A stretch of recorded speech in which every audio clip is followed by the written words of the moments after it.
할렐루야! 오늘은 세종을, 내일은 대한민국과 온 땅에 전도와 선교의 사명을 감당하는 세종순복음 드림교회입니다. 하나님의 사랑과 은혜가 치유와 응답이 있는 성령 충만한 교회입니다. 구독과 중보기도로 드림가족이 되어보세요. 오늘도 주 안에서 참 좋은 날입니다. 오늘 저는 히브리서 7장 1절을 가지고 여러분과 함께 은혜를 나누겠습니다. 히브리서 7장 1절을 다 같이 읽으십시다. 이 멜기세덱은 살렘 왕이요 지극히 높으신 하나님의 제상이라 여러 임금을 쳐서 죽이고 돌아오는 아브라함을 만나 복을 빈 자라. 이 멜기세덱은 유대인이 아닙니다. 유대 나라는 아브라함의 아들 이삭, 그 다음에 이삭의 아들 야곱, 야곱의 아들 12지파가 이스라엘의 기초가 된 것입니다. 12지파가 애굽에 내려가서 430년 동안 300만 대백성이 되어서 젖과 꿀이 흐른 땅에 올라와서 이스라엘 백성이 되고 그들이 시내산에서 하나님과 선민의 계약을 맺었던 것입니다. 그런데 이 이스라엘 백성, 이 시내산에서 모세가 하나님께로 더불어부터 십계명을 받고 아론을 제사장으로 삼으셔서 대제사장 아론의 밑에 하나님이 율법을 주셔서 하나님과 선민 계약을 맺은 그 훨씬 전에 벌써 이 멜기세덱은 살렘 왕이요 지극히 높으신 하나님의 제사장이었습니다. 하나님이 이 멜기세덱이라는 사람을 택해서 지극히 높으신 하나님의 제사장으로 삼았습니다. 이 사람은 아브라함의 자손도 아닙니다. 아브라함을 하나님이 택했지만 아브라함 동시대 하나님이 지극히 높으신 하나님의 제사장으로 삼으시니 참으로 여러분 기이한 일입니다. 이 멜기세덱은 살렘 왕이라고 했습니다. 그 당시에 팔레스타인에 있는 한 왕국을 세우고 계신데 그건 살렘 왕이었어요. 살렘이란 나라의 왕인데 하나님이 직접 택해서 지극히 높으신 하나님의 제사장을 만드신 것입니다. 그렇기 때문에 우리 하나님께서는 오직 이 땅에서 아브라함만 택한 것이 아닙니다. 아브라함의 동시대에 하나님께서 친히 택하여서 하나님께 제사와 예물을 드리고 하나님의 법도를 가르치는 제사장을 이방인 중에서 택해서 세워놓으신 것입니다. 이 멜기세덱은 살렘 왕이요 지극히 높으신 하나님의 제사장이라. 하나님은 여러분 그냥 높으신 하나님이 아닙니다. 지극히 높으신 하나님. 이 세상에 많은 신들이 있지요. 하나님의 천사장 루시퍼가 타락해서 하늘 천사 3분의 1을 데리고 땅에 떨어졌습니다. 그들과 더불어서 귀신들이 온갖 형태의 종교를 만들어내고 사람들을 미혹하고 있습니다.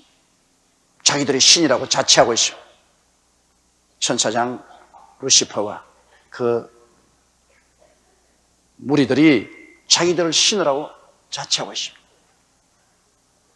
그러나 그런 것과 비교할 수가 없는 지극히 높으신 우리 하나님이 계십니다. 하나님은 그러므로 보통 하나님이 아니라 지극히 높으신 하나님이기 때문에 우리가 하나님을 경건하게 섬기고 하나님을 두려워함으로 섬겨야 됩니다. 하나님의 이름을 망령되이 부르면 안 됩니다. 지극히 높으신 하나님을 우리가 떨면서 사랑해야 되는 것입니다. 하나님을 우습게 생각하시면 안 됩니다. 장난으로 생각하시면 안 됩니다. 이 멜기세덱은 살렘 왕이요 지극히 높으신 하나님의 제사장이라. 여러분 제사장이라는 것은 뭐냐면 하나님께 제물을 드리고 그리고 하나님의 법도와 뜻을 사람들에게 가르치는 이 역할을 하는 것이 제사장입니다. 제사장은 백성을 위해서 하나님께 예배와 제사를 드리고 그 다음 백성들에게 하나님의 율례와 법도를 가르쳐서 하나님을 경건하게 섬기게 하는 이러한 일을 하는 것이 제사장인데 이미 아브라함 동시대 이방인 중에서 하나님을 예배드리고 제사드리고 하나님의 뜻을 사람들에게 가르치는 이 제사장이 있는 것입니다. 이 분이 여러 임금을 쳐서 죽이고 돌아오는 아브라함을 만나 복을 빈 자라. 바로 소돔과 고모라의 아브라함의 조카 롯이 살았지 않습니까?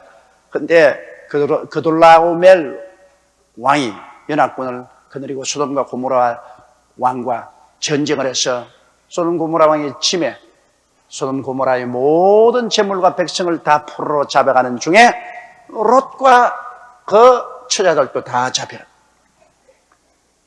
롯과 아브라함은 사이가 좋지 않았어. 아브라함이 롯 때문에 애굽에 가서도 고생 많이 하고 또 가나안에 올라와서도 조카 롯 때문에 서로 분쟁이 생겼습니다.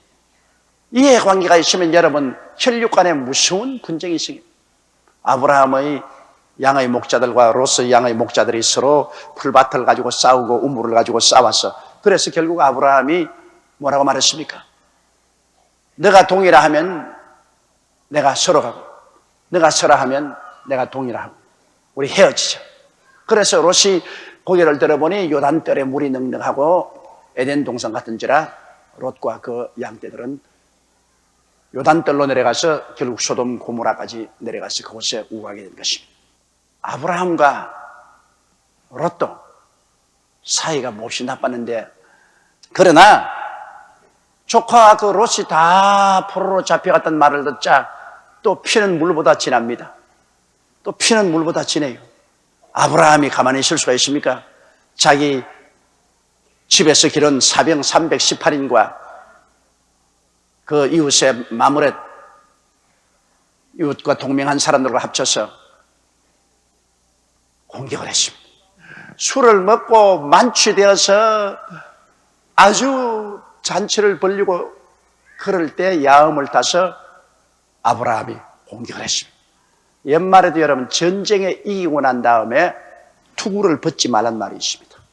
사람이 이기고 난 다음에 마음이 회의해져서 망합니다. 전쟁에 이기고 난 다음에는 투구를 더 쓰고 구두끈을 묶고 자라는 것입니다. 정신을 회의하게 하면 안 되는 것입니다. 큰 일을 치르고 난 다음에 정신이 회의해지면 안 되죠. 이 사람들은 전쟁에 이겼으니까 이제 당할 자 없다고 확 먹고 마시고 취했는데 아브라함이 야음을 타고 그냥 그들을 습격에 들어갔어요. 완전히 전멸시켰죠.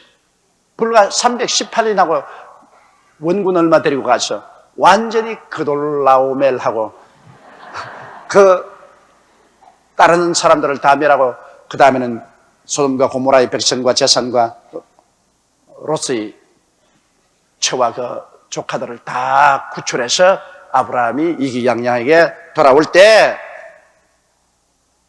이 하나님의 제사장, 지극히 높으신 하나님의 제사장 살렘왕 멜기세덱이 와서 아브라함에게 떡과 포도주를 가지고 와서 대접을 했습니다. 아브라함에게 떡을 주고, 그 다음 포도주를 주고, 그 다음에 아브라함에게 복을 빌어주죠. 아브라함이 자기가 얻은 것 중에 11조를 그분에게 바쳤습니다. 여러분, 이분이 누구 닮았습니까? 멜기세덱이. 예수님 닮았죠. 그렇지요. 예수님이 자기 몸을 찢어서 떡으로 주시고 피를 포도주로 해서 주신 성찬이죠. 그러니까 이 지극히 거룩한 제사장이 성찬을 아브라함에게 주고 아브라함에게서 11조를 받았다. 이건 예수님밖에 할 수 없습니다. 이 멜기세덱은 바로 예수님을 상징하는 사람이기 때문에 여기 오늘 이 설명이 나오는 것입니다. 예수님을 상징하는 11조는 하나님과 우리 사이에 축복의 언약인 것입니다. 이 땅에서 하나님께 비를 받고 햇빛을 받고 땅에 살면서 물을 마시고 하나님의 은총을 입고 사는 데 대한 감사와 포시와 또 계속해서 하나님이 은총을 주시도록 우리가 문을 열어놓는 그 길이 바로 11조 언약입니다. 이 11조는 하나님과 우리와의 물질적인 언약입니다. 그래서 말라기에서 보면 내가 11조와 헌물을 들어 내 집에 양식이 있게 하고 내가 하늘 문을 열고 너희에게 사할 것이 없도록 붙지 아니하는 보라. 이것은 하나님과 우리 사이에 물질 생활의 언약입니다. 이러므로 11조는 꼭 드리고 하나님께 기도하면 하나님이 무엇을 먹을까, 무엇을 입을까, 무엇을 마실까 하는 문제는 해결해 주게 되어 있습니다, 여러분. 하나님이 비교를 하실 때 공중에 나는 새와 우리를 비교했어요. 공중에 나는 새를 보라. 심지도 아니고 거두어 들이지 아니하되 하나님께서 쇠를 다 기르신. 여러분, 새와 우리를 비교할 때 우리가 얼마나 새보다 귀합니까? 또 들의 백합화와 우리가 비교했습니다. 들의 백합화 보라. 길삼도 아니하고 수고도 아니하되 그가 입은 것이 솔로몬의 영화로운 때 입은 옷보다 더 아름답다. 그러면서 우리를 들의 백합화하고 비교했습니다. 백합보다 우리 얼마나 귀합니까? 그러니까 성경에 주님 말씀하기를 믿음이 적은 자들아, 왜 무엇을 먹을까, 무엇을 입을까, 무엇을 마실까 염려하느냐? 이는 다 이방인들이 염려하는 것이요 너희 천부께서는 이 모든 것이 너에게 있어야 할 줄을 아시나니라. 그러면 예수님이 어디 계세요? 교회 계시잖아요. 그렇죠? 하늘나라가 어디 있느냐? 예수님이 계신 곳에 하늘나라가 있는데 오늘날 이 땅 위에서 예수님이 계신 곳은 바로 교회입니다. 교회가 예수 그리스도의 몸이 아닙니까? 그러니까 그 나라를 구하라는 것은 교회를 열심히 구하라 그 말인 것입니다, 여러분. 교회에 예수님이 임금으로 와 계시고 교회가 예수님의 몸이요 교회가 하늘나라입니다. 오늘 지상의 그 나라는 교회입니다. 그러므로 우리가 열심히 교회를 섬기고 교회를 받들고 그리고 교회 열심히 출석하고 많은 성도를 전도해서 하늘나라를 확장시키고 하는 것이 그 나라를 구하는 것입니다. 그리고 그 의를 구하라. 그 의는 뭡니까? 의는 바로 예수밖에 의가 없습니다. 의는 예수님입니다. 의를 구하라는 것은 항상 예수님과 함께 살아라 그 말인 것입니다. 그러면 예수님과 함께 살면은 우리가 어떻게 행할 것 대반이 압니다, 여러분. 예수님 보고 주여 오늘 술집에 같이 갑시다. 예수님이 가시겠어요? 주여 오늘 우리 한판 도박합시다. 예수님이 하겠어요? 예수님이면 술 마시겠는가? 예수님은 담배 피겠는가? 예수님 같으면 방탕하겠는가? 예수님 같으면 남의 욕을 하겠는가? 예수님 같으면 손가락질 하겠는가? 항상 그것을 생각해보는 것이 의롭게 사는 생활인 것입니다. 예수님 같으면 어떻게 하겠는가? 나 이 자리에서 예수님 같으면 어떻게 하겠는가? 예수님 같으면 이렇게 할 것이다. 그럼 그렇게 따르는 것이 의인 것입니다. 그걸 구하라.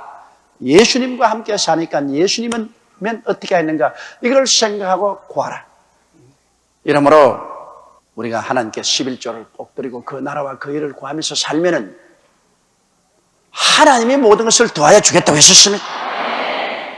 하나님은 거짓말 할 수 없는 것하고 하나님이 자기 이름을 가지고 아브라함의 후손들을 맹세한 것하고 이 두 가지 사실이 있기 때문에 거짓말 하실 수 없고 또 하나님 맹세해서 복을 주시기 때문에 반드시 하나님의 백성이 버림받지 않고 하나님께 복을 받아 살게 되어 있는 것입니다.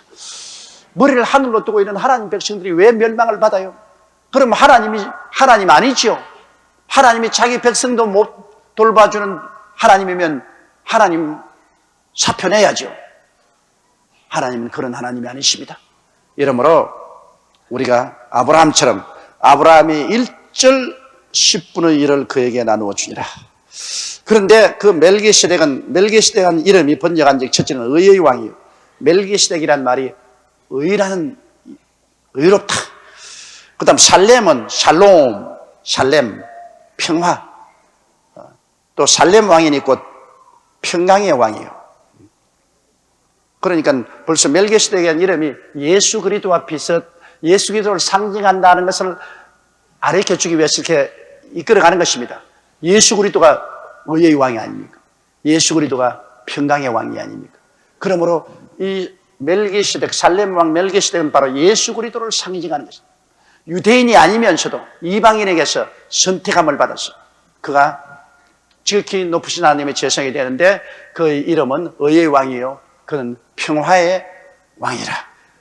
그리고 보통 여러분 성경에 보면 한 사람의 이름이 나타나면 그 사람에 대해서 반드시 족보가 따릅니다. 유대민족만큼 족보 좋아하는 민족이 없어요. 아브라함이 이삭을 낳고 이삭이 야곱을 낳고 야곱이 유다를 낳고 유다가 베레스를 낳고 베레스가 무엇을 낳고 꼭 족보 따집니다. 그런데 오늘날 세계에서 유대인 다음으로 족보 따지는 사람이 누구냐? 한국 사람입니다. 한국 사람 꼭 족보이 많지만 꼭 족보 따집니다.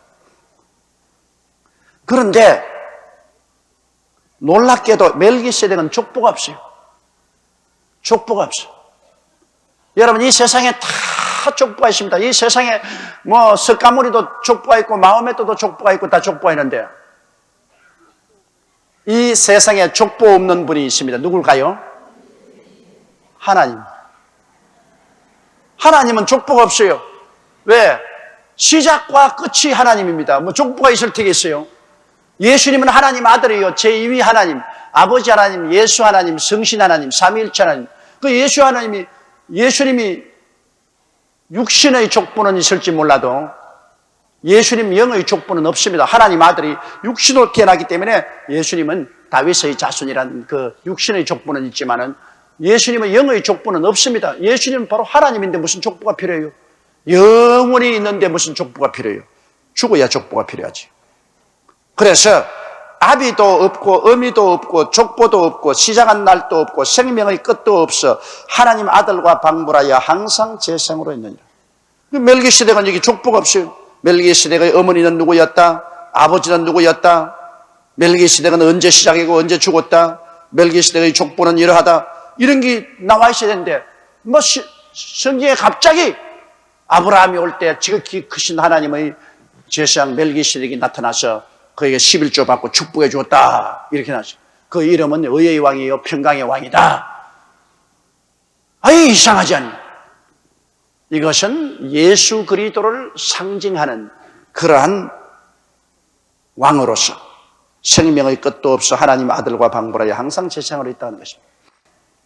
이건 이제 설명을 쭉 해나가는 목적이 어디냐 하면은 예수 그리스도는 새 언약의 중보가 되시는데 원래 하나님은 모세의 형인 아론을 대제사장으로 하고 그리고 야곱의 자손 중에 레위 자손이 제사장이 되어서 대제사장을 도와서 거기에 율법을 주신 것입니다. 아론의 제사 직분 하에서 하나님이 율법을 주신 것입니다.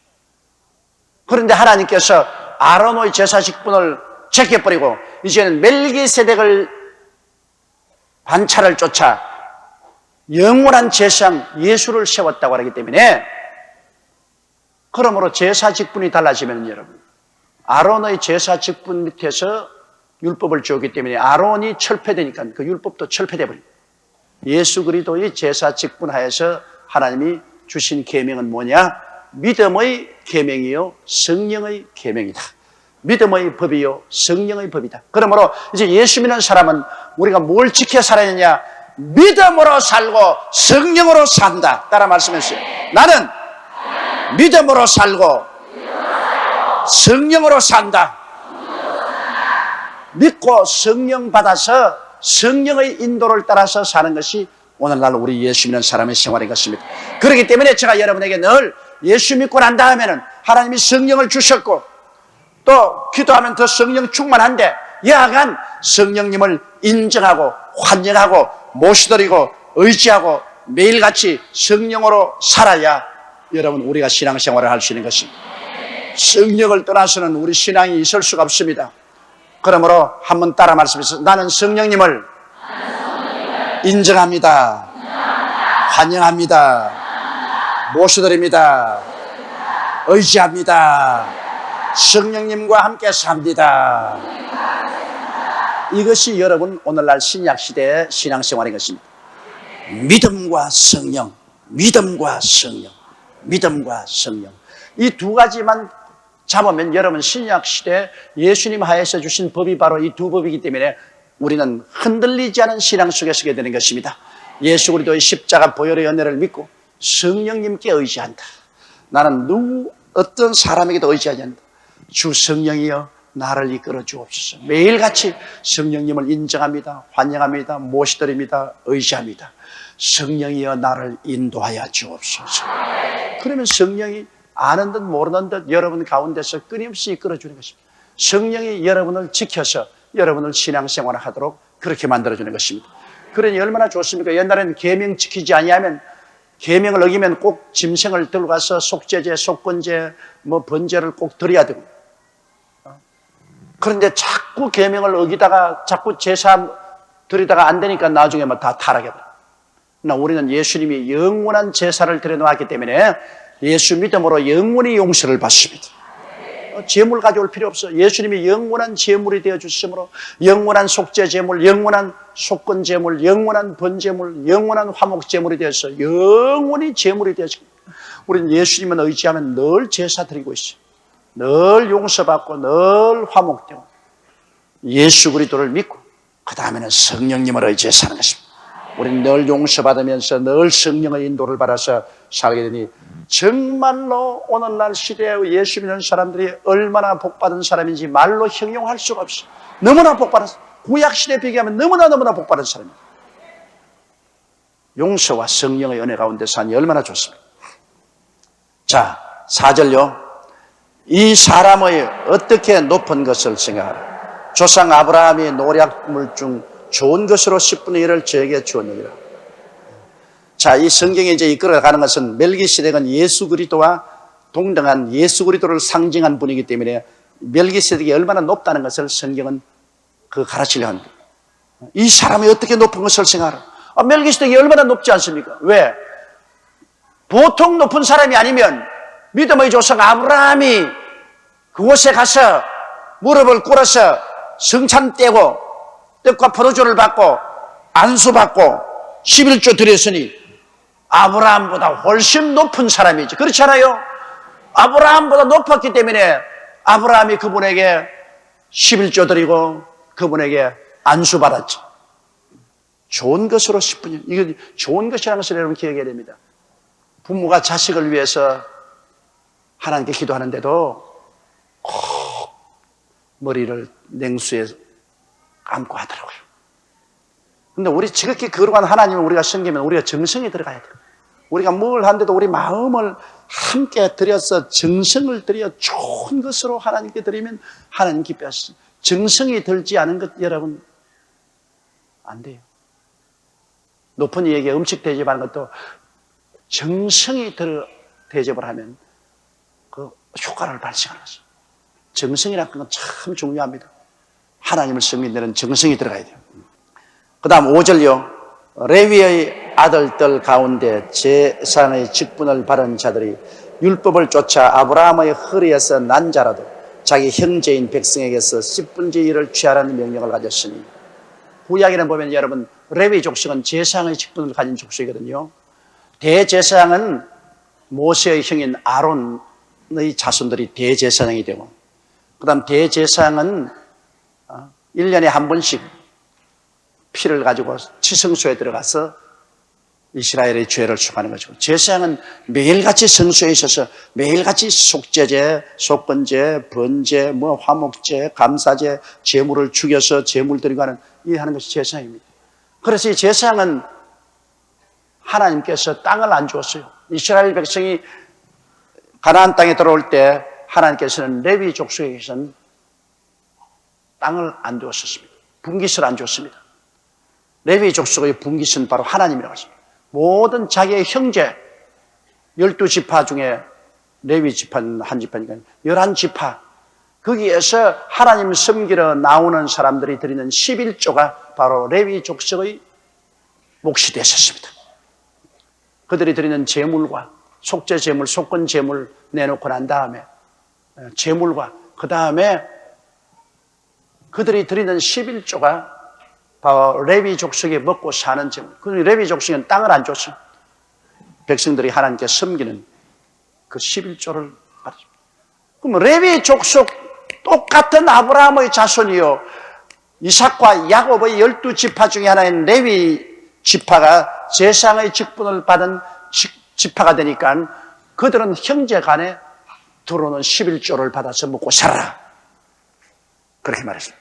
그런데 구약시대는 이 레위의 아들들 가운데서 제사장의 직분을 받은 자들은 하나님이 율법에서 명령하기를 아브라함의 자손으로 나온 모든 사람 형제들에게 10분의 1을 취하라 명령했는데, 6절요.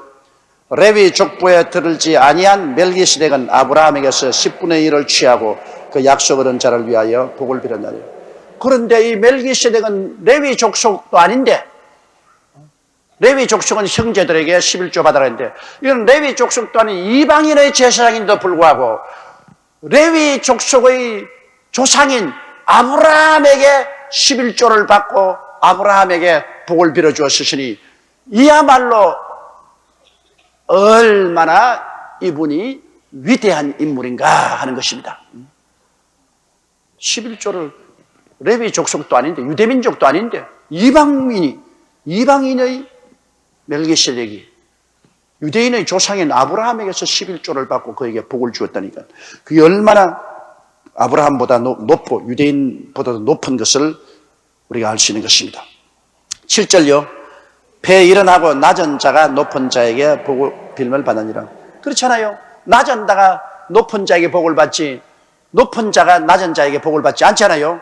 높은 자가 복을 주지요. 지위도 높고 물질적으로도 더 많이 가지고 있는 사람이 낮은 자에게 복을 줄 수 있지 낮은 자가 높은 자에게 복을 줄 수는 없잖아요.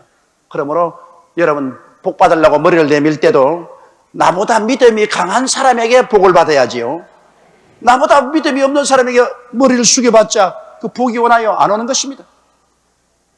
복은 위에서부터 밑으로 흐르는 것이기 때문에 높은 데서 낮은 곳으로 복이 흐른다는 것입니다.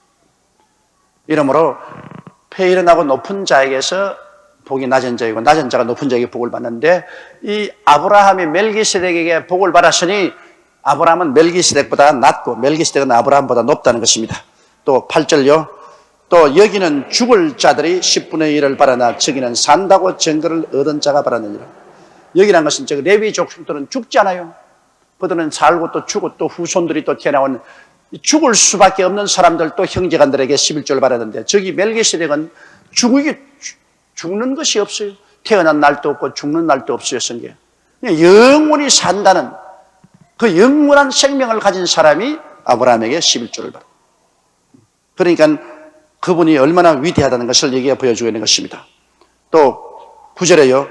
또한 10분의 1을 받는 레위도 아브라함으로 말미암아 10분의 1을 바쳤다 할 수 있으니 이 레위 족속들도 형제들에게 11조를 받는 이 사람들도 오히려 멜기세덱에게 11조를 바쳤다고 할 수 있다. 왜냐? 그때는 아브라함의 옆구리에 들어있어요. 아직 태어나지 않았기 때문에 아브라함의 옆구리에 들어있어서 아브라함을 통해서 벌써 11조 바친 거와 한 가지다. 조상이 11조 받았으니까 그때는 안 태어나셔도 이미 아브라함의 옆구리 속에 있었으므로 아브라함을 통해서 이 멜기세덱에게 11조를 바친 거와 한 가지다. 그래서 이 논리가 무슨 말을 하냐면 아브라함뿐 아니라 모든 유태인들 모든 이스라엘 제사직분 할 것 없이 통틀어서 이 멜기세덱에게 공경하고 멜기세덱에게 11조 드리고 멜기세덱에게 복을 받았다. 그러면 이 멜기세덱은 하나님의 아들 예수님이 아니고는 절대로 다른 분일 수가 없는 것입니다. 이럴 정도로 멜기세덱은 위대한 인물이었습니다. 그리고 이 멜기세덱은 바로 예수 그리스도를 상징하는 사람이었습니다. 10절요. 이는 멜기세덱이 아브라함을 만날 때 레위는 아직 자기 조상의 허리에 있었습니다. 제가 말씀한 것 같습니다. 자, 11절요. 레위 계통의 제사 직분으로 말미암아 온전함을 얻을 수 있었으면 백성이 그 아래서 율법을 받았으니 어찌하여 아론의 반차를 쫓지 않고 멜기세덱의 반차를 쫓는 별다른 한 제사장을 세울 필요가 있느냐. 자, 아론의 제사 직분과 또 레위 대제사장 아론과 그를 돕는 레위 지파의 레위 제사 직분하에 하나님 율법을 주었는데 그 율법을 백성들이 다 지켜서 구원을 받을 수 있을 바에야 다른 제사 직분이 필요 없죠.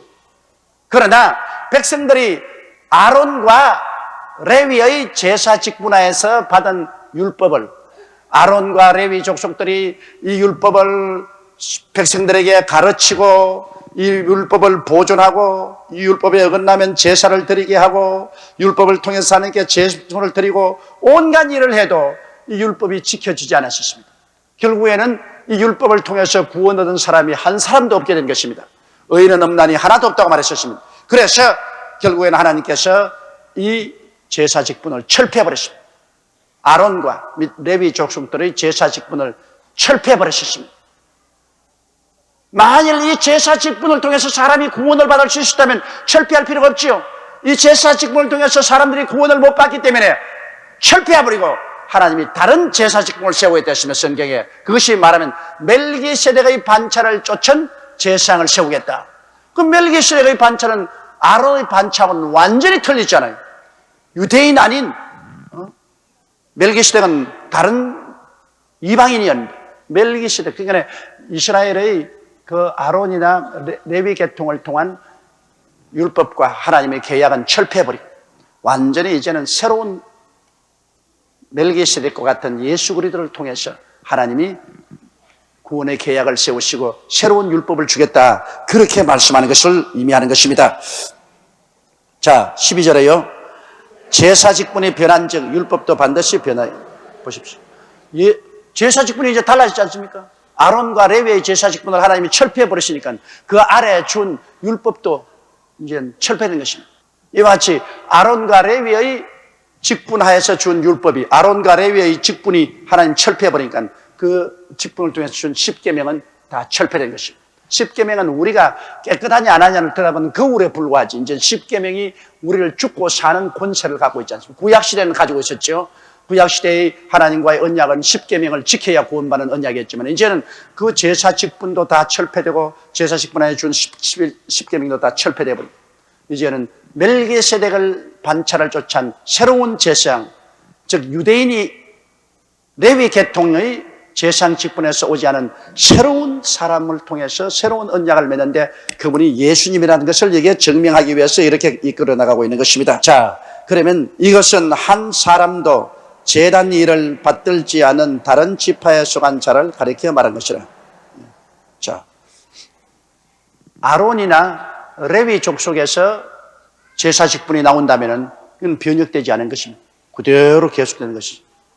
그러나 완전히 이스라엘 중 다른 지파에서 제사장이 나오면 이거는 아론이나 레위 지파에 소속한 제사장이 아니고 다른 멜기세덱같이 동떨어진 멜기세덱의 반차를 쫓아 나온 다른 제사장이 되는 것입니다. 제사장은 반드시 대제사장은 아론의 혈통에서 나오고 제사장은 레위 혈통에서 나오도록 되어 있는 것입니다. 그러나 아론을 자손도 아니고 레위 후손도 아닌 데서 한 제사장이 나오면 이것은 벌써 새로운 제사 계획이 이루어졌다는 것을 보여주는 것입니다. 자, 14절요. 우리 주께서 유다로 쫓아난 것이 분명하로다. 이 지파에는 모세가 제사장들에게 관하여 말한 것이 하나도 없고, 예수님의 족보는, 육신의 족보는 유다 지파입니다.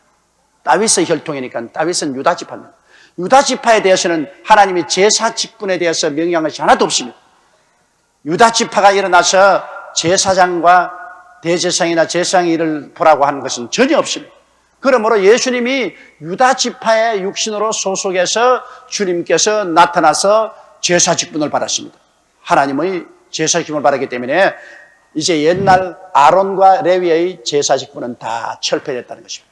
전혀 관계가 없는 완전히 동떨어진 멜기세덱의 반차를 쫓아 멜기세덱 같은 동떨어진 그러한 제사장이 태어났다는 것입니다. 자, 15절에요. 멜기세덱과 같은 별다른 한 제사장이 일어난 것을 보니 더욱 분명하다. 네. 유대민족이 아닌 이방민족 중에 멜기세덱이 일어나서 제사장이 된 것처럼 예수님도 이제는 아론이나 레위 지파에 속하지 않고 유다 지파에 속하 있으면서 제사장으로 일어났기 때문에 이는 바로 멜기세덱의 반차를 쫓은 제사장이라는 것입니다. 그러므로 하나님께서는 이제는 옛날에 아론이나 레위를 쫓아서 일으킨 그 구약의 제사 직분은 철폐하고 율법도 철폐되고 새로운 제사 직분을 예수 그리스도를 통해서 세웠다는 것입니다. 멜기세덱과 같은 별다른 한 제사장이 일어난 것을 보니 더욱 분명하도다. 16절. 그는 육체에 상관된 계명의 법을 쫓지 아니하고 오직 무궁한 생명의 능력을 쫓아 된 것이라. 그러므로 예수 그리스도가 제사장이 된 것은 예수님은 무궁한 생명을 가진 하나님의 아들로서 하나님이 우리에게 새로운 언약을 맺는 제사장으로 보내주셨다는 것입니다. 이 육신에 속한 족보를 통해서 된 것이 아니고 하나님의 무궁한 생명의 원리를 쫓아서 우리의 제사장이 된 것입니다. 자, 17절요. 증거하기를 내가 영원히 멜기세덱의 반차를 주는 제사장이라 하였도다. 여기에 여러분 보면은 시편 110편 4절에 그렇게 말해놓았습니다. 우리 주 예수 그리스도에 대한 예언을 말씀하기를 너는 영원히 멜기세덱의 반차를 쫓는 제사장이 된다. 너는 아론이나 레위 족속을 쫓은 제사장이 된 것이 아니라 멜기세덱의 반차를 쫓는 제사장이다. 그러므로 아론과 레위의 제사 직분은 철폐돼요. 이제는 멜기세덱 시대가 왔다. 멜기세덱의 반차를 쫓아 새로운 하나님의 제사 직분을 너에게 준다. 제사 직분이 바뀌면 율법도 바뀌는 것입니다. 그러므로 예수 그리스도의 멜기세덱의 반차를 쫓아 우리의 제사장이 되신 예수 그리스도를 통해서 주신 율법은 믿음의 법이요 성령의 법인 것입니다. 할렐루야. 자, 18절요.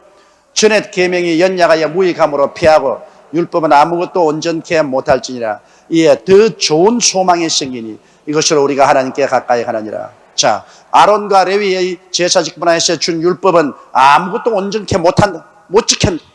그러므로 이게 약하고 무익하기 때문에 패해버리고 이제 더 좋은 소망이 생기니 이것은 예수 그리스도의 제사 직분을 통해서 믿음으로 성령으로 구원받는 좋은 소망이 생기니 우리가 하나님께 믿음으로 성령으로 가까이 나가느니라. 할렐루야. 오직 믿음으로 오직 성령으로 우리는 하나님께 이제는 가까이 마음대로 나갈 수 있게 된 것입니다. 자, 또 20절에요. 또 예수께서 제사장이 된 것은 맹세 없이 된 것이 아니 옛날에 아론이나 레위가 제사장이 될 때는 하나님이 맹세하지 않았습니다. 그냥 하나님께서 아론은 대제사장이 되고 레위는 아론을 돕는 제사장이 되어서 그 율법을 준행하라 그랬는데 멜기세덱의 반차를 쫓아 예수 그리스도를 하나님이 새로운 제사장으로 세울 때는 성경에 하나님이 맹세해서 그렇게 말했습니다. 21절 보십시다. 저희는 맹세 없이 제사장이 되었으나 오직 예수는 자기에게 말씀하신 자로 말미암아 맹세로 된 것이니 주께서 맹세하시고 뉘우치지 아니하시니 내가 영원히 제사장이라 하였도다.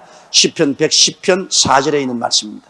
시편 110편 4절에 하나님께서 말씀하기를 예수님을 지칭해서 말하기를 하나님이 맹세하여 가라사대 하나님이 맹세하고 뉘우치지 아니하리니 내가 영원히 제사장이라. 할렐루야. 예수님은 한 영원한 제사를 드리고 영원한 제사장이 되었습니다. 그에게 찾아오는 사람을 영원히 온전케 하는 것입니다. 예수님은 이제는 영원히 따라버립니다. 그런 영원한 제사장이에요. 그의 제물은 속죄 제물, 속건 제물, 번제물, 영원한 제물이요. 그를 믿고 나오는 사람을 영원히 구원하시는 것입니다. 그러니 뭐 더 이상 바꿀 필요 없지. 영원한 우리의 구주. 할렐루야. 믿음의 법, 성령의 법으로만 우리가 따라가면 되는 것입니다. 할렐루야. 22절요. 이와 같이 예수는 더 좋은 언약의 보증이 되셨느니라. 이제는 얼마나 더 구약의 계약보다는 신약의 계약이 얼마나 좋습니까? 믿음으로 성령으로 사는데 여기 또 예수님이 보증이 되셨죠. 예수님이 대제사장이요 제사장이 되어서 당신이 직접 몸을 찢고 피를 흘려 제물이 되어서 우리를 구원하시고 주님은 이 구원의 보증이 됐습니다. 새 언약의 보증이 됐습니다. 예수님이 당신의 피로 인을 치고 우리 구원에 대한 보증이 되어 있습니다. 하늘과 땅의 모든 권세를 가진 예수님이 나의 보증이 되었으니 내가 예수님이 되면 구원받는 거 틀림없습니다.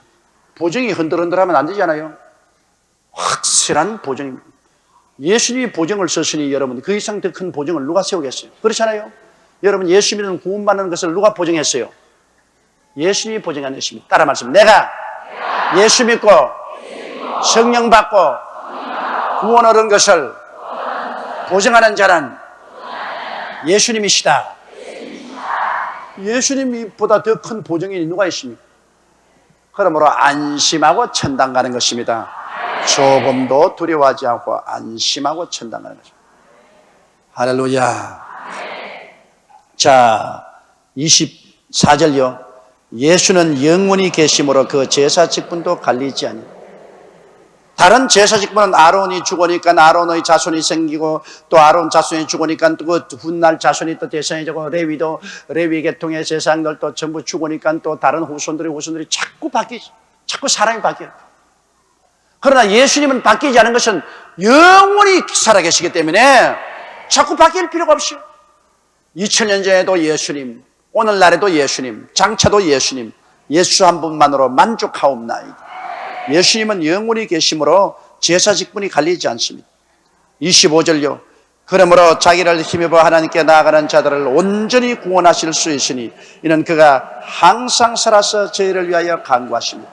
예수님이 지금 부활하셔서 아버지 보좌 우편에 앉아서 예수님을 믿고 나오는 사람을 위해서 언제나 보증이 되시고 중보가 되어서 기도해 주시고 하나님 앞에서 그를 붙들어 주심으로 예수님을 의지하고 나오는 사람은 온전히 구원이 되는 것입니다. 뭐 조금 구원하는 것이 아니라 완전히 구원이 되는 거예요. 천당 가는 것도 뭐 예수 의지에 가면 완전히 가고, 또 오중복음과 삼중축복의 그것도 믿으면 주님이 보정이 되셔서 하나님 보좌 우편에서 기도하기 때문에 온전히 용서받고 화해되고 치료받고 구원 기쁨 얻고 저주에서 해방되고 천당 가는 온전히 구원을 얻게 되는 것입니다. 반조각 구원이 아닙니다, 여러분. 온전한 구원, 영혼이 잘됨같이 범사에 잘됨에 강건한 완전한 구원을 말하는 것입니다. 영혼만 구원받는 것이 아닙니다. 생활도 구원받고 육체도 치료의 구원을 받게 되는 것입니다. 예수님이 살아계셔서 자기를 힘입어 하나님께 나아가는 자들을 온전히 구원한다. 반조각만 구원하는 것이 아닙니다. 온전히 구원하실 수 있으니 이는 그가 항상 살아서 저희를 위하여 간구하심이니라. 오늘날 사람들이 3분의 1 구원받은 사람 많아요. 영혼만 구원받고 생활은 엉망진창이고, 이제 3분의 2 구원받은 사람은 영혼도 잘 되고 생활도 하나님 축복을 받아 저주에서 벗어나서 범사에 잘 되는데 안 강건한 사람, 여기도 아프고 저기도 아프고 항상 병으로서 고생하는, 그건 3분의 2 구원받은 사람. 그러나 영혼이 잘됨같이 범사에 잘됨에 강건한 사람은 온전히 구원받은 사람, 온전히 구원으로 들어간 사람.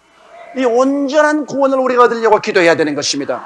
주님은 십자가에서 우리를 위해서 온전히 구원받도록 대가를 다 지불하셨습니다. 우리는 주님 이름으로 나가면 주님이 하나님 보좌 우편에 앉아서 우리를 위해서 기도하시기 때문에 우리가 온전히 구원을 얻을 수가 있는 것입니다. 따라 말씀하세요. 내 영혼이 잘됨같이 범사에도 잘되고 강건해지기를 주님은 온전히 원하시고 계신다.